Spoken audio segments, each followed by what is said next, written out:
এমন অনেক বিষয় আছে যেগুলো গুগলে সার্চ করা যাবে না, আর আপনি যদি করেন তাহলে আইনি সমস্যায় পড়তে পারেন, এমনকি জেল পর্যন্ত হতে পারে। বর্তমানে আমাদের মনের যে কোনো জিজ্ঞাসা, কোনো বিষয়ে জানার ইচ্ছে বা কোনো কিছু খোঁজার ইচ্ছে হলে প্রথমেই মনে আসে গুগলের কথা। গুগল মানেই হলো অফুরন্ত তথ্যের ভাণ্ডার, বাট সেই তথ্য ভাণ্ডারে কখনোই সার্চ করবেন না হাউ টু মেক বোম বা এই রিলেটেড সার্চ।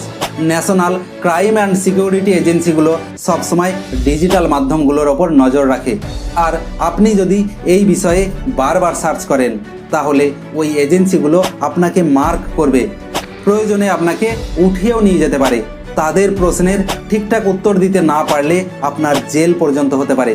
এছাড়াও চাইল্ড পর্নোগ্রাফি সার্চ করাও আইনত অপরাধ।